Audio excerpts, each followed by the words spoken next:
Hello friends, welcome to உண்மையும் பொய்மையும். தமிழக அரசியல் நம்ம எப்ப பேசும்போதோ அதிமுக திமுக அப்படின்னே பேசி கிட்டத்தட்ட கடந்த ஒரு 50 ஆண்டுகளா நம்ம பழகிட்டோம். மூன்றாவது சக்தி அப்படின்னு நம்ம சொல்ற மாதிரி எந்த ஒரு பெரிய கட்சியும் அந்த போட்டியில இருந்ததே இல்லை. மதிமுக, நீங்க தேமுதிக, பாமக இப்படி சொன்னாலும் மூன்றாவது பெரிய சக்தியா அவங்க வந்துருவாங்களோன்னு எந்த ஒரு சூழ்நிலையிலையும் அதிமுகவோ திமுகவோட இடத்துலயோ ஒரு இடத்த அவங்க பிடிச்சிருவாங்கன்னோ இதுவரைக்கும் தமிழக அரசியல்ல ஒரு நகர்வு நடந்ததே இல்லை. இப்ப அப்படி ஒரு சம்பவம் நடக்குமோன்னு ஒரு பெரிய எதிர்பார்ப்போட தொடங்கப்பட்ட ஒரு கட்சி தான் தமிழக வெற்றி கழகம், நடிகர் விஜயோட கட்சி. அந்த கட்சி நாங்க 2வது இடத்துக்கு வந்துட்டோம், போட்டி எங்களுக்கும் திமுக தான் சொல்ற அளவுக்கு போராடங்கள்லாம் சினிமாக்காரங்க ஒரு பெரிய கூட்டம் கூடிச்சு, ஒரு பெரிய ஒரு சப்போர்ட் பேஸ் இருக்கிற மாதிரி ஒரு பிம்பம் உருவாச்சு. அதெல்லாம் இந்த கரூர் சம்பவத்திற்கு முன்பு. அந்த சமயத்துல அதிமுக ஒரு தொய்வான நிலைமையில தான் இருந்துச்சு. இன்றைக்கு சில அரசியல் மற்றும் மத்தியில் உள்ள ஆளுங்கட்சியோட காய் நகர்த்துறதுனால நிறைய கூட்டணி, அவங்க கூட்டணியும் பலமா தான் இருக்கு. திமுக கூட்டணி என்னதான் காங்கிரஸ் நிலுவையில இருந்தாலும் திமுக கூட்டணி பலமா தான் இருக்கு. இப்போ தாவேகா தனித்து விடப்பட்டிருக்கு அப்படிங்கிற ஒரு சூழ்நிலை தான் இன்றைக்கு அரசியல் களத்துல ஒரு நிதர்சனமான உண்மை. அப்ப இந்த சூழ்நிலைகள்ல தாவேகாங்கிறது உங்களுக்கு தெரியும், ஒரு பெரிய கேடர் பேஸ் இல்லாம இப்பதான் தொடங்கப்பட்ட ஒரு கட்சி, தலைவரை மட்டுமே நம்பி தொடங்கப்பட்ட ஒரு கட்சி. அப்ப ஒரு கட்சி, இந்த மாதிரி ஒரு கட்சிகள் நீங்க தலைவரை முடக்கினீங்கன்னா அந்த கட்சியை முடங்கிங்கிறது தான் உலகம் முழுசு உள்ள அரசியல் வரலாறு. விஜய் அவர்கள் உங்களுக்கு தெரியும், சிபிஐ அவர் அந்த கரூர் வழக்குல சம்மன்ஸ் பண்ணி விசாரிச்சு முடிச்சுட்டாங்க. இப்ப அடுத்து மேற்கட்டு என்ன செய்ய போறாங்க அப்படிங்கிறது தெரியாம இருக்கும்போது அப்ப நான் ஒரு வீடியோ போட்டிருந்தேன். பிப்ரவரி 2வது வாரத்துல சார்ஜ் ஷீட் விஜயும் சேர்த்து இதில் ஃபைல் பண்ணலாம் அப்படின்னு ஒரு பேச்சு இருக்கு அப்படின்னு சொல்லிக்கிறாங்க. இப்ப இந்த கரூர் வழக்கு வெறுவாயம் இல்லவங்க கையில அவளை தூக்கி கொடுத்த மாதிரி பாஜக கையில இந்த பவரை தூக்கி கொடுத்து இன்றைக்கு பாஜக விஜயோட கரங்களை முறுக்கி பார்க்குமா அப்படிங்கிற ஒரு சூழ்நிலையில சிபிஐ மூலம் முறுக்கி பார்க்குமாங்கிற ஒரு நிலைமையில இருக்கு. இந்த சூழ்நிலைகளை தான் விஜய் அடுத்து என்ன செய்வார், பாஜகவோட அதிமுக பாஜக கூட்டணியோட ஐக்கியமாயிருவாரா அந்த பிரஷர்னால, அல்லது தாங்கி தனிச்சு நிப்பாரா அப்படிங்கிற ஒரு சூழ்நிலை பல பேர் பலவாறு சொன்னாங்க. இதுல இன்னொரு ஆப்ஷனையும் வச்சாங்க, அதுவும் பாஜக அவங்களுக்கு சொல்லுதுன்னு பரவலாக சொல்லப்பட்ட விஷயம் தான், இந்த எலெக்ஷன்ல நீங்க நிக்காதீங்க, இந்த தேர்தல்ல நீங்க நிக்க கூடாது, அல்லது எங்க கூட்டணிக்கு வந்துடும், இந்த 2 ஆப்ஷன்ல ஒண்ணு தேர்ந்தெடுங்கன்னு பாஜக அவருக்கு அழுத்தம் கொடுத்ததாக சொல்லப்பட்டது. அவங்க இல்லைன்னு சொன்னால் திரைமறைவில் இதெல்லாம் நடந்திருக்கும். ஏன்னா அதெல்லாம் செய்யக்கூடியவர்கள் தான் பாஜகங்கிறது இந்திய லெவல்ல அவங்க பல இடங்கள்ல அவங்க நிரூபிச்சுட்டாங்க. அப்ப இந்த மாதிரி கேள்விகளுக்கு எல்லாம் விஜய் என்ன விடை கொடுக்க போகிறார், எப்படி அவரோட அடுத்த கட்ட நடவடிக்கையில் இருக்குங்கிற எதிர்பார்த்து இருக்க இந்த சூழ்நிலையில தான் இன்று, அதாவது 25/1/2006 அவர் வழக்கம் போல அவரோட அந்த ரிசார்ட்ல தன்னுடைய கட்சியின் முக்கிய நிர்வாகிகளை கூட்டு, மாவட்டத்தில் அளவில் உள்ள முக்கிய நிர்வாகிகள் எல்லாம் கூட்டி ஒரு மீட்டிங் போடுறாரு. இந்த மீட்டிங்ல விஜய் என்ன பேசுவாருங்கிறத வச்சுதான் அவரோட அடுத்த கட்ட நடவடிக்கைகள் எப்படி இருக்கும், அவர் நிற்பாரா, அவர் என்ன செய்ய போகிறாருன்னு ஓரளவுக்கு யூகிக்க முடியும்னு எல்லாரும் இருந்தாங்க. அந்த மீட்டிங்கை விஜய் 25ஆம் தேதி கூட்டினாரு, அதுல அவர் பேசவும் செய்தார். நான் இந்த மீட்டிங்ல மத்தவங்க ஆதரவர்ஜுனா மத்தவங்க பேசுறதான் பத்தி நான் பேச விரும்பல. ஏன்னா என்றைக்குமே அரசியல் ஒரு விஷயம் சொல்லுவாங்க, அது அவருடைய தனிப்பட்ட கருத்து, இது இவருடைய தனிப்பட்ட கருத்துன்னு மத்தவங்க சொல்றது அரசியல் தலைவர்கள் தள்ளி விட்டுட்டு போயிருவாங்க. ஆனால் அவர்கள் பேசிய பேச்சு அவர்கள் தள்ளி விட்டு போக முடியாது. அரசியல் கருத்து தனிப்பட்ட கருத்துன்னு சொல்ல முடியாது, அதை கட்சியோட கருத்தாகத்தான் ஏற்றுக்கொள்ள முடியும். அப்ப இந்த மீட்டிங்ல, இந்த மேடையில மற்றவர்கள் பேசினதை நம்ம புறந்தள்ளிடுவோம். விஜய் என்ன பேசினார் அப்படிங்கிறத வச்சுதான் அவர் என்ன மாதிரி ஒரு அடுத்த கட்ட நகர்வு இருக்கும் அப்படிங்கறத நம்ம பார்க்க முடியும். இதற்கிடையில் அவர் கட்சிக்கு அந்த விசில்ன்ற சின்னமும் கொடுத்ததுனால ஒரே விசில் பறந்துகிட்டே இருந்துச்சு. ஒரு விஷயத்த நம்ம விஜய் இதுவரைக்கும் அவர் பண்ணாத சில விஷயங்கள் கூட இந்த பேச்சில் அவர்கிட்ட நம்ம புரிஞ்சுக்க முடிஞ்சுது. அப்புறம் என்னதான் அவர் பேசினார் அப்படிங்கிறது தான் அரசியல்ல அவரோட நிலைப்பாடு எப்படி இருக்கும் அப்படிங்கிறத நம்ம பின்னால ஓரளவுக்கு நம்ம கணிக்க முடியும். அப்ப இந்த பேச்சுல அவர் என்ன பேசினார், அதாவது எல்லாரும் இதை பார்க்கும்போது பாரு, அவர் வந்த உடனே விசில வச்சு அடிச்சுக்கிட்டே இருந்தாங்க, பேசி 1 நிமிடத்துக்கு கூட அந்த விசில் சித்தம் கேட்டுக்கொண்டே இருந்தது. இதுல இருந்து என்ன தெரிஞ்சது, நான் என்ன எதிர்பார்த்தேன், ஒரு நிமிஷம் 1 நிமிஷம் ஆச்சு அது அடங்கிறதுக்கு பேசிட்டு இருக்கும் போது. அப்போ இதுல இருந்து என்ன, இன்னும் கொஞ்சம் பக்குவம் அவர் தொண்டர்கள்ட்ட வேணும். தொண்டர்கள் நாங்க யாரும் இல்லை, நீங்க புரிஞ்சுக்கணும், மாவட்டத்தின் முக்கிய நிர்வாகிகள் மட்டும்தான் அவங்க நிறைய பேர் இருந்தாங்க, 5000 பேர் அழைப்பு. அந்த அழைப்புலயே இப்படி ஒரு கண்ட்ரோல் இல்லாத ஒரு கூட்டம் இருக்கும்போது அப்ப எப்படி ஒரு ஒழுங்கா ஒரு கட்டுக்கோப்புள்ள ஒரு அரசியல் இயக்கமா தொடர்ந்து இவர் நடத்த போறாருங்கிற ஒரு கேள்விக்குறி இன்னும் தொடரத்தான் செய்யுது. ஏன்னா நீங்க பாத்தீங்கன்னா அந்த இடத்துல அவ்வளவு கூட்டம் இருக்கும், எம்ஜிஆர் லட்சக்கணக்கான பேர்னால எம்ஜிஆர் பேச ஆரம்பிக்கும் போது கூட்டத்தில் ஒரு சலசலப்பு குறைஞ்சிரும், கருணாநிதி உடன்பிறப்பே அப்படின்னு சொல்லும் போது சத்தம் குறைஞ்சிரும். அப்ப இதெல்லாம் ஒரு அரசியல் இயக்கம் பக்குவப்படுதுங்கிற ஒரு அடையாளமா தான் நம்ம எடுத்துக்க முடியும். இருந்தாலும் முன்னோட பரவாயில்ல, இந்த மீட்டிங் கொஞ்சம் அமைதியாக நடந்துங்கிறத நம்ம ஒத்துக்கிட்டே தான் ஆகணும். அப்ப விஜய் இதுல தொடங்கும் போது ஃபர்ஸ்ட் டைமா அதிமுகவை தாக்குறாரு. திமுகவை தீய சக்தின்னு சொல்றாரு, அதிமுக ஊழல் சக்தி அப்படின்னு சொல்றாரு. அப்படி சொல்லும் போது I am up for the challenge. நீங்க உங்களை நான் ஏற்றுக்கொள்ள மாட்டேன், திமுகவையும் ஏற்றுக்கொள்ள மாட்டேன், அதிமுகவும் ஏற்றுக்கொள்ள மாட்டேன் அப்படிங்கிற அந்த சிக்னலை அவர் வெளியில விடுறாரு. அப்ப என்ன அர்த்தம்னா, இது வரைக்கும் அந்த கேள்விகள்லாம் இருந்துட்டு இருந்துச்சு. அவர் வெளிப்படையா சொல்ல, அழுத்தத்தை எவ்வளவு பார்த்தவன் தானா, இந்த அழுத்தத்துக்குலாம் நாங்க ஆள் கிடையாது, நான் இவ்வளவு தோற்று சமாளிச்சேன், 33 வருஷமா நின்றுருக்கேன், இன்னும் நிப்பேன் அப்படிங்கிற மாதிரி பேசிட்டு அதிமுக விமர்சிக்கிறார். அப்ப என்ன இது மூலமா நமக்கு தெரிய வருது அப்படின்னா, நம்ம சொல்ல அரசியல் பின்னால மாற்றங்கள் நடக்கலாம், பட் என்ன சொல்ல வருதுன்னா, அதிமுக கூட்டணியில் எவ்வளவுதான் பிரஷர் போட்டாலும் நான் அதிமுக கூட்டணியில் சேர மாட்டேன் அப்படின்னு அவர் சொல்ற மாதிரி ஒரு சமிகையாத்தான் இது வருது. நம்ம தனிச்சுதான் நிப்போம் அப்படிங்கிற ஒரு சமிகை மாதிரி தான் இதுல வருது. அந்த சமிகை தான் விஜய் கொடுக்கிறார். மத்தவங்களை பத்தி நான் பேச விரும்பல, விஜயே டைரக்டா கொடுக்குற சமிகை. ஏன்னா அதிமுக முதல் முறையா ஓப்பனாவே ஒரு ஊழல் சக்தி அப்படின்னு கிரிட்டிசைஸ் பண்றாரு. அப்ப அப்படி கிரிட்டிசைஸ் பண்ணப்படும் போது, நான் ஊழலுக்கு எதிராக போராட்டத்தை எடுத்து முன் செல்கிறேன் விஜய் சொல்லும் போது, அப்ப அதிமுக வைக்க போறாங்கிற ஒரு அர்த்தமா தான் நம்ம அதை பார்க்க முடியும். ஆனா முதல் முறையா எல்லாரும் பேசி, எல்லாரும் நான் படிக்கும் போது, இந்த பேச்சு முடிச்சோம், நிறைய நண்பர்களோட பேசும்போது, அந்த கமெண்ட்ஸ் எல்லாம் வாசிக்கும் போது, விஜய் அதிமுக கிழிச்சிட்டார், அந்த கூட்டணி முன்னாடி இதுக்கும் போக மாட்டாரு, எல்லாம் பெர்ஃபெக்டா பண்ணிட்டாரு, யாரும் பயப்படல விஜய் அப்படின்னு ஒரு எல்லாரும் பெருசா பாராட்டி போட்டாங்க. ஆனா ஒரு விஷயத்த நான் ஒரு அரசியல் விமர்சகரா, அரசியல் ரொம்ப நாளா கவனிக்கிறோம்னா பார்த்தேன், இந்த மேடையில் ஃபர்ஸ்ட் டைமா விஜய் பாஜகவை விமர்சிக்கவில்லை. கொள்கை எதிரி எனக்கு கம்முனு வேண்டாம் சொன்ன இந்த இடத்துல ஏடிஎம்கேவையும் டிஎம்கேவும் மட்டும் தான் விமர்சிச்சாரு, பாஜகவை எங்கு விமர்சிக்கவில்லை. This is the first time he has done that. நீங்க புரிஞ்சுக்கணும், அதிமுகவை கிரிட்டிசைஸ் பண்றது ஃபர்ஸ்ட் டைம் தான். பிஜேபியை அவர் குறை கூறாமல், பிஜேபியின் கொள்கையை குறை கூறாமல், மத்திய அரசை குறை கூறாமல், கொள்கை எதிரின்னு சொல்ற பிஜேபியை குறை கூறாமல் கடந்த முதல் மீட்டிங் எனக்கு தெரிஞ்சு இதுவாத்தான் இருக்கும். அப்ப இது ஒரு ஷிஃப்ட் இன் டைனாமிக்ஸ். இந்த ஷிஃப்ட் இன் டைனாமிக்ஸ் சொல்லுவோம் இல்லையா, இது ஒரு மாற்றம். இந்த மாற்றத்தை நம்ம எப்படி பார்க்கலாம்? அரசியல் என்றைக்கும் அரசியல்வாதிகளை புரிஞ்சுக்கணும். தாங்க தரப்பு நியாயத்தை சொல்லும் போது எப்படியே பேசுறோம். இன்னைக்கு டிடிவி அங்க உட்காந்துட்டு பேசுறாரு, இங்க வைகோ உட்காந்துட்டு பேசுறாரு. தாங்க எது பண்ணாலும் நியாயம், அதுக்கு ஒரு நியாயம் கற்பிக்கக்கூடியவர்கள் அரசியல்வாதிகள். தங்களோட சுய ஆதாயத்துக்கு ஒன்றை செஞ்சுட்டு அது அதுக்கப்புறம் நியாயம் கற்பிப்பாங்க. மக்கள் அதை எப்படி எடுத்துக்கிறாங்க மக்கள் கையில இருக்கு. அப்ப இந்த விஷயத்த நான் எப்படி பாக்குறேன் அப்படின்னா, அதிமுகவையும் ஒதுக்கி வச்சுட்டாரு, திமுகவையும் ஒதுக்கி வச்சுட்டாரு. அப்ப இது ஒரு பெரிய அட்வான்டேஜ் பிஜேபின்னு நான் நினைக்கிறேன். ஏன் அட்வான்டேஜ் பிஜேபின்னா, இவங்க ரெண்டு பேரும் எதிரின்னு சொல்லும் போது தன்னுடைய எதிரின்னு இருந்த லிஸ்ட்ல இருந்து இன்னைக்கு பிஜேபி எடுத்த மாதிரி எனக்கு தோணுது. ஏன்னா பிஜேபியை பத்தி குறை சொல்லவே இல்லைன்னு கூட சொல்லலாம். அந்த பேச்சுல கிட்டத்தட்ட 16-18 நிமிஷம் பேச்சு, அதுல பிஜேபி பத்தி பெருசா குறை சொல்லவில்லை. இதற்கு முன்னால் சொல்லுவார், அதற்கு முன்பு அவர் நடித்த திரைப்படங்கள்லயும் பிஜேபி தான் குறை சொல்லியிருப்பார். எதுவுமே இந்த தடவை இல்லை. அப்போ அரசியல் இதுக்கு முன்னாடி நம்ம பார்த்திருக்கோம். நீங்க யாரோட கூட்டணி வச்சிருக்கீங்க, நாங்க அவரோட கூட்டணி வைக்கல, நாங்க அந்த கட்சியில அந்த கூட்டணியில் இந்த கட்சி இருக்கு, இந்த கட்சியோட கூட்டணி வைக்கிறோம் அப்படின்னு சொல்லுவாங்க. உதாரணத்துக்கு எனக்கு பிஜேபி கொள்கை பிடிக்காது, ஆனா நான் அதிமுகவோட கூட்டணி வச்சிருக்கேன்னு சொன்னாலும் கொஞ்சமா அதிமுக கூட்டணி, அதிமுக பிடிக்காது ஆனா நான் பிஜேபியோட கூட்டணி வச்சிருக்கேன்னு சொன்னா பிஜேபி ஒரு சின்ன கட்சி. அப்ப அது நகைப்புக்குரிய விஷயம். கூட்டணி தலைமை அதிமுக. இப்ப இந்த மாதிரி ஒரு ஸ்டான்ஸை விஜய் எடுப்பாரோ அப்படிங்கிற ஒரு கேள்வி குறிப்பு இருக்கத்தான் செய்யுது. ஏன்னா நேற்று வரைக்கும் நீங்க ஒருத்தர மூச்சூடாம திட்டிட்டு இன்னைக்கு அந்த நபர் நீங்க திட்டாம ஒண்ணுமே செய்யாம இருந்தீங்க அப்படின்னா, அப்போ அந்த நபருக்கும் உங்களுக்கும் உள்ள கதவு இன்னும் அடைக்கப்படலைங்கிற மாதிரிதான் நாங்க ஒரு அரசியல்ல பாக்குறவங்க நம்ம எடுத்துக்க முடியும். ஆனா விஜய் செய்வாரா அப்படின்னு தெரியல. ஒரு விஷயத்துல நம்ம பாராட்டணும், நான் சேர்ந்துருவேன் ஒரு சிக்னல் இன்ன வரைக்கும் அவர் கொடுக்கல. பட் அவர் கொடுக்குற சிக்னல் எப்படி இருக்கு, பிஜேபி வெளியில விடுறாரு, பிஜேபி அவர் திட்டல அப்படிங்கும் போது பிஜேபியோட சாஃப்ட் அப்ரோச் தான் அவருக்கு இருக்கு.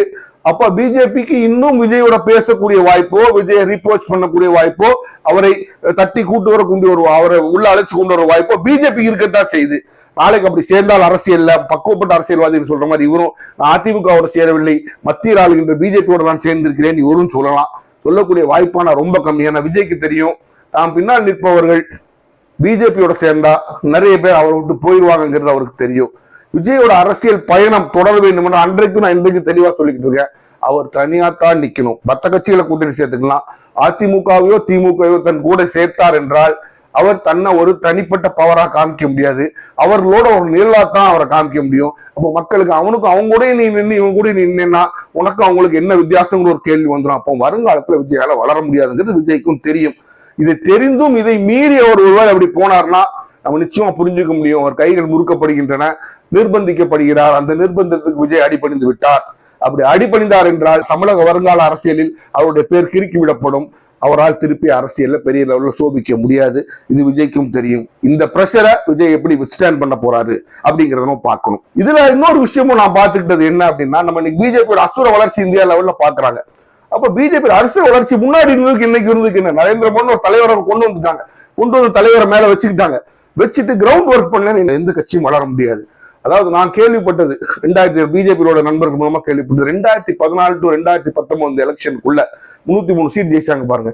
அந்த 5 ஆண்டுகள் அமித்ஷா இந்தியாவில் 543 தொகுதிகள்ல அந்த 4 பேருக்கு 2 பேர் அப்பாயிண்டட், அவங்க அவ்வளவு விட்டுருங்க. அந்த 543 தொகுதிகள்ல 456 57 தொகுதிகள்ல பூத் லெவல் ஒர்க்கர்னு சொல்லுவாங்க. யாரு பூத்ல ஓட்டு போடும்போது 2 ஏஜென்ட் 2 பேர் உட்காந்துருவாங்க.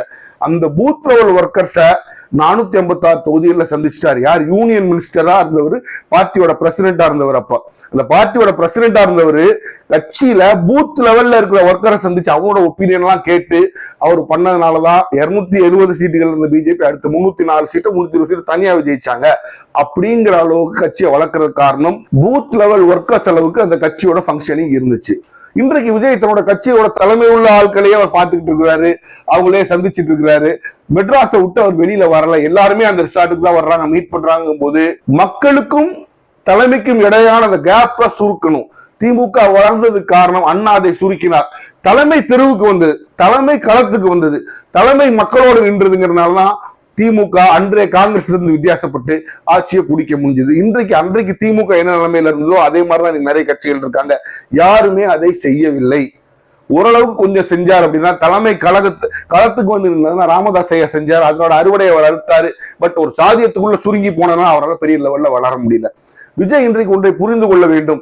தலைமை என்பது மேல இருக்கிறது மட்டும் இல்ல, அது எப்படி மக்களோடு ஒன்றாகி கட்சியோடு ஒன்றாகி தெருக்கு வருதோ களத்துக்கு வருதோ அன்றைக்குதான் அந்த தலைமைக்கு வெற்றி கிடைக்கும். இல்லைன்னா உங்களை ஒரு ஏலியனாவே பார்ப்பாங்க. நீங்க நல்லா புரிஞ்சுக்கணும். எல்லாரும் ஜெயலலிதா அம்மையார் தெருக்கா வந்தீங்கன்னு கேட்பாங்க. ஜெயலலிதா அம்மையார் ஒரு ஆல்ரெடி எஸ்டாப்ளிஷ் கட்சியை கையில் எடுத்தாங்க. அந்த கட்சியை கொண்டு வந்த எம்ஜிஆர் கிட்டத்தட்ட தெரியல தன்னோட எல்லா தொண்டருக்கும் கல்யாணத்துக்கும் போவார், எல்லா விஷயத்துக்கும் பங்கேற்பாரு, ஒன்றாக இருந்தார். ராமாவரத்துக்கும் எல்லாரும் வருவாங்க, அவரும் எல்லா இடத்துக்கும் போய் நிற்பாரு. அப்போ கட்சி அவர் வளர்த்தெடுத்த கட்சியில ஒருத்தரா நீங்க போய் சேர்ந்தீங்கன்னா பரவாயில்ல. நீங்கள் முதலா கட்சி தொடங்கும் போது மக்கள் உங்களை ஈஸிலி அக்சசிபிள் மேனு நினைக்கணும். மக்களுக்குள்ள நீங்க போகணும், போராட்டங்கள் எடுத்து நடத்தணும், நீங்கள் களத்தில் நின்றாக வேண்டும். அப்பதான் மக்கள் உங்களை ஏத்துக்குவாங்க. இல்லைன்னா உங்களுக்கு கஷ்டம். நீங்க இதே மாதிரி போடுறத விட நீங்க இன்றைக்கு உங்களுக்கு நேரம் கம்மி, இன்னும் உங்களுக்கு வந்து இருக்கக்கூடிய நேரம் வந்து கிட்டத்தட்ட 2 மாசம் 3 மாசம் தான். இந்த அடுத்த 1 மாசத்துக்குள்ள மாவட்ட வாரியா நீங்க பூத் லெவல் ஒர்க்கர்ஸ் எல்லாத்தையும் கூட்டி இதே மாதிரி மீட்டிங் போட்டு அவங்கள சந்திச்சு நீங்க உற்சாகப்படுத்துனீங்கன்னா, நிச்சயமா தனியா நின்று நீங்க உற்சாகப்படுத்துனீங்கன்னா, தனியா நின்னா கூட உங்களுக்கு கணிசமான வாக்கு கிடைக்கும். ஆனா இதே மாதிரி தலைமை லெவல்லயே நீங்க பேசிக்கிட்டு இருந்தீங்கன்னா உங்க பூத் லெவல் ஒர்க்கர் யாரும் நாளைக்கு அதிமுகவோ திமுகவோ பிரஷர் கொடுக்கும். பூத்ல என்ன பிரஷர் இருக்குன்னு உங்களுக்கு தெரியாது.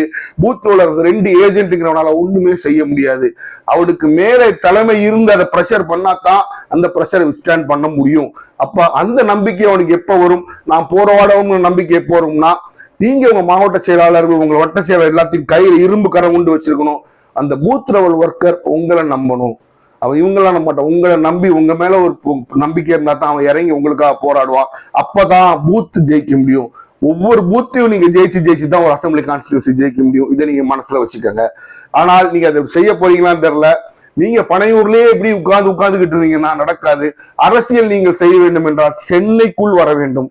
பனையூர்ல உட்காந்து அரசியல் பண்ணீங்கன்னா நான் சொல்றேன் உங்களுக்கு தப்பா தோணலாம், ஆனா செய்ய முடியாது. எல்லா அரசியல்வாதிகளும் எம்ஜிஆர் அன்றைக்கு ராமாவர் அவுட்டார், ஆனா கட்சி ஆபீஸ ஒரு சுட்டிக்குள்ளதான் வச்சிருந்தாரு. நீங்க எல்லாத்தையுமே பனையூர்ல வச்சு மக்களை வாங்க, உங்க கட்சிக்காரர்களை வாங்கணும், கட்சிக்காரங்க வருவாங்க. பட் அந்த மக்களுக்கும் உங்களுக்கும் இடையான அந்த தூரம் ஒரு கூடிக்கொண்டே இருக்கும். அது அரசியலுக்கு நல்லது இல்லை. நீங்க செய்ய வேண்டியது ஒண்ணுதான். இன்னும் 1 மாதம் 1.5 மாதத்துக்குள்ள 234 தொகுதி தனியா பாக்குறது கஷ்டம். டெய்லி ஒரு நாள் நீங்க கேண்டிடேட் கூப்பிடுறதுக்கு முன்னாடி உங்க தொகுதியில் உள்ள பூத் ஏஜென்ட் எல்லாத்தையும் வர சொல்லுங்க.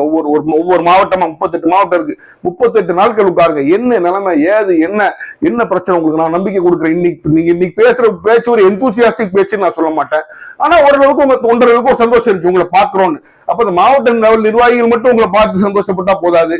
பூத் லெவலில் இருப்பவர்கள் உங்களை பார்க்க வேண்டும், சந்தோஷப்பட வேண்டும், உற்சாகம் கொள்ள வேண்டும், தைரியமும் வலுவும் பெற வேண்டும். அப்பதான் கட்சி வளரும், தேர்தலில் ஒரு பெரிய தாக்கத்தை ஏற்படுத்த முடியும். இல்லைன்னா நீங்க எல்லாம் இவங்க பாத்துக்குவாங்கன்னு சொல்லிட்டே இருந்தீங்கன்னா கட்சியால் ஒரு தாக்கத்தை ஏற்படுத்த முடியாது. 2வது மிக முக்கியமான விஷயம், இதே தொடர்ச்சியாக தான் நான் உங்களுக்கு சொல்ல நினைச்சேன். கட்சி அலுவலகத்தை தயவு செய்து பனையூர்ல வைக்காதீங்க. காங்கிரஸோட கட்சி அலுவலகம் ராயப்பேட்டையில இருக்கு, சத்தியமூர்த்தி பவன். அதே மாதிரி டிஎம்கேயோட கட்சி அலுவலகம் அதுவும் ராயப்பேட்டையில இருக்கு, லாய்ட்ஸ் ரோடு. அண்ணா அறிவாலயம் அது வந்து உங்களுக்கு வந்து மவுண்ட் ரோட்லயே இருக்கு, தேனாம்பேட்டையிலே இருக்கு, கமலாலயம், எல்லாமே சிட்டிக்குள்ள இருக்கும் போது நீங்க ஊருக்கு வெளியில வச்சு நீங்க அரசியல் பண்றது சரி இருக்காது. நீங்கள் கொஞ்ச காலத்திற்காவது ஒரு வாடகைக்காச்சும் ஒரு வீடு எடுத்து ஒரு பெரிய பில்டிங் எடுத்து நீங்க சிட்டிக்குள்ள உங்க கட்சி அலுவலகத்தை மாத்தி நீங்களும் அது பக்கத்திலே இருந்தீங்கன்னா உங்களோட ஃபங்க்ஷனிங் உங்க கட்சியோட ஃபங்க்ஷனிங் இன்னும் எஃபிஷியன்டா இருக்கும். நீங்க சில விஷயங்களை சமிங்கியோட சொல்ற மாதிரி இருந்துச்சு. எல்லாரும் போராடணும், எல்லாரும் சுயமா சிந்திச்சு செயல்படும், சுயமா சிந்திச்சு செயல்பட விடணும்னு அந்த மேடையில இருக்கவங்களை பார்த்து நீங்க கை காமிச்சு சொல்றீங்க. அப்ப ஏதோ ஒரு கம்ப்ளைண்ட் வந்திருக்கு போல உங்களுக்கு. அந்த கம்ப்ளைண்ட்டை பிரதிபலிக்கிற மாதிரி நீங்க அங்க காமிக்கிறீங்க. பாராட்டுக்குரியது. தட்டவும் தட்டி கொடுக்கவும் தெரிந்திருக்க வேண்டும், குட்டவும் தெரிந்திருக்க வேண்டும் ஒரு தலைவனுக்கு. நீங்க பாயிண்ட் பண்றதோட பரவாயில்ல, இனி குட்டக்கூடிய சூழல் நீ வந்து விட்டீங்க. குட்டை யோசிச்சீங்க அப்படின்னா உங்களை நிப்பாட்டி வச்சு அவங்க காதை திருகி உங்களை கோமாளியாக்கிட்டு போயிடுவாங்க அதை சுத்தி சுத்தி இருப்பவர்கள். அப்போ உங்களுக்கு குட்டவும் படிச்சுக்கோங்க. குட்டை படிக்கலைன்னா உங்களால அரசியல் பண்ணவே முடியாது. ரெண்டாவது, நீங்க சில விஷயங்கள் சொல்றீங்க, அப்ப அதுவும் உங்களுக்கு கம்ப்ளைண்டா வந்திருக்கு. பாராட்டணும், பப்ளிக் மேடையில் நீங்க அக்னாலஜ் பண்றீங்க. என்ன மட்டும் அவங்க ஏற்றுக்கூட உங்க ஒவ்வொருவரும் ஏற்றுக்கொள்ள வேண்டும், அது மாதிரி நம்ம நடக்கணும் அப்படின்னு சொல்லிட்டு இது வரைக்கும் நீங்க நடக்கலான்னு சொல்லல அப்படின்னு ஒரு வார்த்தை நீங்க சொல்லும் போது சில கம்ப்ளைண்ட்ஸ் வந்திருக்கு. அப்ப அது என்னன்னு நீங்க ஆக்ஷன் எடுக்கணும். உங்களுக்கு நேரம் கிடையாது, குறைய கிடையாது என்றுமே நீங்க புரிஞ்சுக்கோங்க. ரசிகர்கள் எல்லாரும் நம்ம கூட உணர்வுபூர்வமா இருப்பாங்கன்னு நினைக்கிறீங்க. அதுவும் கீழே உள்ள உங்களுக்கு கூட உணர்வுபூர்வமா இருப்பான். மேல வந்திருக்கவன் என்னைக்குமே அரசியல் பண்ணதான் வந்திருக்கான். அப்ப அரசியல் பண்ணணும்னு வந்தவனை நீங்க கட்டுக்கோப்பா வைக்கவில்லை என்றால் அவன் உங்களையும் சரி யாரையும் சரி அடமான வச்சுட்டு போயிடுவான். அப்போ நீங்க அதை நீங்க கண்ட்ரோல் பண்ணி இறுக்கமாக வைத்துக் கொண்டு தான் ஆக வேண்டும். இது ஒரு கட்டாயம். இன்ற வரைக்கும் தாவேக்கால யார் மேல டிசிப்ளினரி ஆக்ஷனோ இல்ல இந்த தப்பு பண்ணிட்டார் அது பண்ணிட்டாருனோ தெரிஞ்சோ ஒருத்தர் விலக்கி வச்சோ அல்லது ஒதுக்கி வச்சோ ஒரு நடவடிக்கை எடுத்த மாதிரி எனக்கு தெரியல. அப்போ மக்களுக்கு இது ஒரு க்ளோஸ்ட் கூடாரம் மாதிரி தான் இருக்கும். மக்கள் உள்ள வர மாட்டாங்க. தப்பே நடக்காத கட்சி எதுவுமே கிடையாது. அப்போ உங்களை ஒரு ஸ்ட்ராங் லீடராகவும் பார்க்க மாட்டாங்க. இதையும் நீங்க மனசில் வைத்துக் கொள்ள வேண்டும். வைத்துக்கொண்டு நீங்க ஒரே ஒரு விஷயத்தை நல்லா புரிஞ்சுக்கணும். சினிமா தலைவர்களை மக்கள் ஏற்றுக்கொள்வார்களா கொள்ள மாட்டார்கள் ரெண்டாவது விஷயம். ஏத்துக்கிட்டாங்க இதுக்கு முன்னாடி வரைக்கும். அது வேற விஷயம். அன்று இருந்த காலம் வேறு, இன்று இருந்த காலம் வேறு. அப்போ உங்களோட கொள்கைகள் நீங்க தெளிவா நடக்கிறது மட்டும் இல்லாம மாவட்டந்தோறும் உங்கள் கட்சி கொடி பறக்க வேண்டும் என்றால் நீங்கள் மாவட்டந்தோறும் தொடர்புகளில் இருக்க வேண்டும். அதற்கு நாங்க சொன்ன இந்த விஷயங்கள்லாம் நீங்க செஞ்சீங்கன்னா மக்கள் உங்களோட ஓரளவுக்கு உங்க கட்சி தொண்டர்களா சேர்ந்ததுக்கு ஒரு வாய்ப்பு இருக்கு. இல்ல நீங்க என்னைக்குமே ஏழைனா ஒதுங்கிதான் நிற்பீங்க, 10 பேரை வச்சுதான் நீங்க அரசியல் பண்ணுவீங்க அப்படின்னா தொடங்குவதற்கு முன்னாடி இப்படி அரசியல் பண்ணா ஒத்து வராது. மேபி ஒரு 10 வருஷம் டவுன் த லைன் நீங்க போய் இப்படி பண்ணீங்கன்னா கூட ஒத்து வரும். உங்களுக்கு எல்லாருக்கும் மக்கள் உங்களுக்கு ஒரு கட்சி செட்டப் ஆயிருக்கும். கட்சி இனிஷியலாக செட்டப் ஆகிற வரைக்கும் வலுவடைகிற வரைக்கும் நீங்க இறங்கி களத்தில் நிற்பவர்களோ நீங்கள் இறங்கி நிக்கணும். அல்லது நிக்கிற மாதிரி ஒரு சூழ்நிலையாச்சும் நீங்க ஒரு பிம்பத்தையாச்சும் கிரியேட் பண்ணி கொடுத்தீங்கன்னா தான் கட்சி வளரும். இதில் நீங்கள் மனதில் வைத்துக் கொள்ளுங்கள். இந்த மீட்டிங்ல நீங்க பேசுறதுல இருந்து வரக்கூடிய முதல் விஷயம் என்னன்னா, அதிமுகவும் உங்களுக்கு கசப்பு நீங்க காமிச்சிட்டீங்க, திமுகவும் கசப்புன்னு காமிச்சிட்டீங்க. ஆனால் மிக முக்கியமான ஒரு டெவலப்மெண்ட் நான் எதிர்பார்த்தது, நீங்க பிஜேபியை குறை சொல்லாததான். அப்ப பிஜேபியை பாய்க்க நீங்க தயாரா இல்லை. இதுல இருந்து நீங்க என்ன சிக்னல் வெளில வருதுன்னா, சிபிஐ நடவடிக்கைகள் அடுத்து என்ன இருக்குமோ அது மூலமா பிஜேபிக்கும் உங்களுக்கும் ஒரு உறவு ஏற்படலாம். அந்த கதவை நீங்கள் முழுமையாக அடைத்து வைத்திருந்த கதவை இப்ப லைட்டா திறந்து வச்சிருக்கீங்கிற மாதிரி ஒரு ஃபீலிங் தான் வருது. இதுல இருந்து இன்னொரு விஷயமும் தெரியுது, உங்கள் கட்சியிலும் சில குழப்பங்கள் இருக்குது அப்படின்னு உங்களுக்கு தெரியுது. நீங்க அதை பேசியிருக்கிறீங்க. நடவடிக்கை எடுங்கள் குளறுபடிகள் இருந்தால், அப்பொழுதுதான் நீங்கள் நிற்க முடியும். இல்லை என்றால் அதிமுக திமுக என்ற அந்த 2 மிகப்பெரிய சுனாமிகள் உங்களை அடுத்து கொண்டு சென்றுவிடும். அவங்களோட கட்சி பணி எப்படி இருக்கும்னு உங்களுக்கு தெரியுமோ இல்லையா? நான் கண்ணால பார்த்திருக்கிறேன். திமுக கார மாதிரி அதிமுக கார மாதிரி இறங்கி நீங்க வேலையை பார்க்க முடியாது. அவங்க அவ்வளவு எஃபிஷியன்டா வேலை பார்ப்பாங்க. உங்க தொண்டர்களுக்கு அரசியல் அறிவை கற்றுக் கொடுப்பது மட்டுமல்லாமல் அவங்களை கூப்பிட்டு நீங்க சந்திச்சு உற்சாகப்படுத்துங்க. இந்த தலைமையில என்றாலும் வருங்கால காலங்களில் உங்களுக்காக காலம் அமையலாம். உங்களுக்கு காண்ற காரியங்கள் தித்திக்கலாம், நடக்கலாம் என்பதுதான் உண்மை. மீண்டும் சந்திப்போம்.